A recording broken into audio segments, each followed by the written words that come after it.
हाँ जी, बिल्कुल। यहाँ गुजरांवाला में कोरोना एसओपीज़ की खिलाफवर्जी करने पर ज़िला इंतजामिया हरकत में आई है और पाबंदी के बावजूद इंडोर डाइनिंग करने पर कार्रवाई करते हुए डिप्टी कमिश्नर सुहेल अशरफ के हुक्म पर एडीसीजी अली अकबर बिंडर ने रचना पर्ल होटल को फौरी तौर पर सील करके होटल की इंतजामिया के खिलाफ मुकदमा दर्ज करवा दिया है।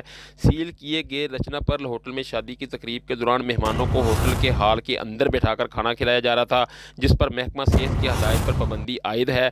इसी तरह कोरोना एसओपीज़ की खिलाफवर्जी करने पर गुजरांवाला की तहसील वजीराबाद में भी कार्रवाइयाँ अमल में लाई गई हैं, जहाँ असिस्टेंट कमिश्नर आमिर हुसैन ने वजीराबाद के मुख्तलिफ इलाकों में अचानक छापे मारे हैं और कोरोना एसओपीज़ की खिलाफवर्जी में मुर्तकब 2 फैक्ट्रियों समेत मतअद्दद दुकानों को फौरी तौर पर सील कर दिया है। इस मौके पर डिप्टी कमिश्नर सुहेल अशरफ का कहना था कि शहरी बिजनेस कम्यूनिटी और ताजर बरादरी कोरोना से बचाव की एहतियाती तदाबीर अपनाएं, खुद मास्क पहने और कारोबारी सरगर्मियों को रवा दवा रखने के लिए वहाँ भी एसओपीज़ पर 100% अमल दरामद करवाएं। नो मास्क नो सर्विस को अपनाया जाए।